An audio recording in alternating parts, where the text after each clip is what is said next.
വിശുദ്ധ ഗ്രന്ഥത്തിൽ ദൈവം തൻ്റെ ദൗത്യം നിർവഹിക്കുന്നതിന് വേണ്ടി പ്രത്യേകമായി അനേകരെ തിരഞ്ഞെടുക്കുന്നത് നമ്മൾ കാണുന്നുണ്ട്. പഴയ നിയമത്തിൽ നോഹയെയും അബ്രാഹത്തെയും മോശയെയും പിന്നീട് പ്രവാചകന്മാരെയും ന്യായാധിപന്മാരെയും രാജാക്കന്മാരെയും തിരഞ്ഞെടുക്കുന്നു. പുതിയ നിയമത്തിലേക്ക് കടന്നു വരുമ്പോൾ ഈശോ തന്നെയും തൻ്റെ ദൗത്യ നിർവഹണത്തിനായിട്ട് കടന്നു വരുന്നത് ലൂക്കായുടെ സുവിശേഷത്തിൽ നാം കാണുന്നുണ്ട്. ഈശോയുടെ അതേ ദൗത്യം തുടർന്നു കൊണ്ടുപോകുന്നതിനായി മർക്കോസിൻ്റെ സുവിശേഷം 3-ാം അധ്യായം 1 മുതലുള്ള തിരുവചനങ്ങളിലൂടെ നാം വായിക്കുന്നു. പ്രത്യേകമായി 12 ശിഷ്യന്മാരെ അവിടുന്ന് തിരഞ്ഞെടുക്കുന്നു. ഈ തിരഞ്ഞെടുപ്പ് നടത്തുന്നത് ദൈവത്തിൻ്റെ ദൗത്യം ഈ ഭൂമിയിൽ തുടരുന്നതിന് വേണ്ടിയാണ്. പ്രിയമുള്ളവരെ, ഇതേ ദൗത്യം ദൈവത്തിന് ഇന്നും തുടരേണ്ടതുണ്ട്. അതുകൊണ്ട് തന്നെ ആ തിരഞ്ഞെടുപ്പിന് ഇന്ന് നമ്മളാണ് സാക്ഷ്യം വഹിക്കേണ്ടത്. നമ്മുടെ കുടുംബ കൂട്ടായ്മകളിൽ ദൈവത്തോട് അടുത്ത് നിൽക്കുന്ന, ദേവാലയ സംവിധാനങ്ങളോട് ചേർന്ന് നിൽക്കുന്ന, നന്നായി പ്രാർത്ഥിക്കുന്ന, ഇടവകയുടെ എല്ലാ പ്രവർത്തനങ്ങളിലും സജീവമായി മുന്നിട്ട് നിൽക്കുന്ന നമ്മുടെ നല്ല മക്കളെ, വിശുദ്ധരായ കുഞ്ഞുമക്കളെ ദൈവത്തിൻ്റെ വിളിയോട് ചേർത്ത് നിർത്തി അവരെ വളർത്തേണ്ടത് ഇന്നത്തെ കാലഘട്ടത്തിൻ്റെ ഒരു സവിശേഷതയാണ്.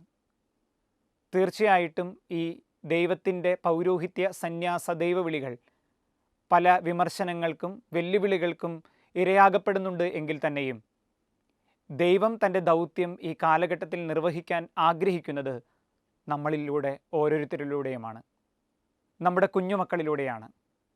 അതുകൊണ്ട് ഈ നാളുകളിൽ നമ്മുടെ ഒരു ചിന്ത, നമ്മുടെ ഒരു ചർച്ച നമ്മുടെ കുട്ടികളെക്കുറിച്ചുള്ള ദൈവത്തിൻ്റെ ഹിതം എന്താണെന്ന് തിരിച്ചറിയലാകട്ടെ. ഇപ്രകാരം ദൈവിക സംവിധാനങ്ങളോട് ചേർന്ന് നിൽക്കുന്ന നല്ല മക്കളെ പൗരോഹിത്യത്തിലേക്കും സന്യാസത്തിലേക്കും വിരൽ ചൂണ്ടിക്കൊണ്ട് അവരെ നന്മയിലേക്ക് നയിക്കാൻ നമുക്ക് പരിശ്രമിക്കാം.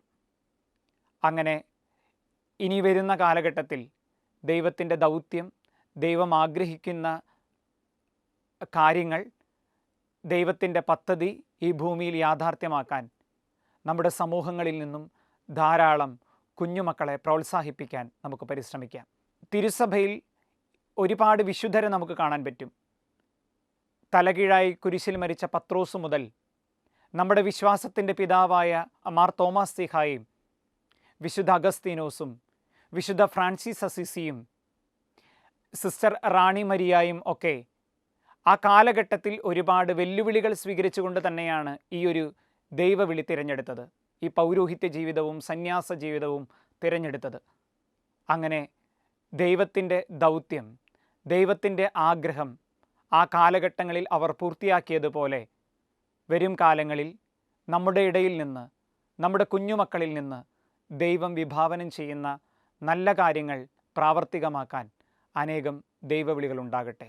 ഈ നാളുകളിൽ വളരെ പ്രധാനമായിട്ട് നമ്മൾ ചിന്തിക്കേണ്ട ഒരു വിഷയം, എന്തുകൊണ്ടാണ് ദൈവവിളി നമ്മുടെ സമൂഹത്തിൽ നിന്ന് കുറഞ്ഞു പോകുന്നത്? പ്രത്യേകിച്ച് പൗരോഹിത്യ സന്യാസ ദൈവവിളികൾ എന്തുകൊണ്ടാണ് അതിൻ്റെ സ്നേഹവും അതിനോടുള്ള താല്പര്യവും കുറഞ്ഞു പോകുന്നത്? രണ്ടാമതായിട്ട് നമ്മൾ ഒരു ചിന്തയ്ക്ക് വിഷയമാക്കുന്നത്, എന്തുകൊണ്ടാണ് ഇന്ന് ഈ ഒരു കാലഘട്ടം ഇങ്ങനെ മുന്നോട്ട് പോകുമ്പോൾ ഈ പൗരോഹിത്യത്തിനും സന്യാസത്തിനും എത്രമാത്രം പ്രസക്തിയുണ്ട് എന്നും ഇന്ന് നമ്മൾ ചിന്തിക്കേണ്ടിയിരിക്കുന്നു. പ്രിയമുള്ളവരെ, കാലം വളരെ പുരോഗതി പ്രാപിച്ചുകൊണ്ട് മുന്നോട്ട് പോകുമ്പോഴും പൗരോഹിത്യവും സന്യാസവും ഒരിക്കലും അതിൻ്റെ വില ഇടിഞ്ഞു പോകുന്നില്ല. അതിൻ്റെ പ്രസക്തി ഏറെ വർദ്ധിച്ചു വരികയാണ്. അതുകൊണ്ട് നമുക്ക് ഈ കാലഘട്ടത്തിൽ എങ്ങനെ നമ്മുടെ ഇടയിൽ നിന്ന് ധാരാളം പൗരോഹിത്യ സന്യാസ ദൈവവിളികളെ ഉണർത്തിക്കൊണ്ടുവരാനായിട്ട് സാധിക്കും എന്ന് നമുക്ക് ചിന്തിക്കാം. അതിന് ആവശ്യമായിട്ടുള്ള നിർദ്ദേശങ്ങൾ പരസ്പരം പങ്കുവെച്ചുകൊണ്ട് നമുക്ക് ഈ പൗരോഹിത്യ സന്യാസ ദൈവവിളികളെ പ്രോത്സാഹിപ്പിക്കാൻ തയ്യാറെടുക്കാം. ദൈവം എല്ലാവരെയും സമൃദ്ധമായി അനുഗ്രഹിക്കട്ടെ.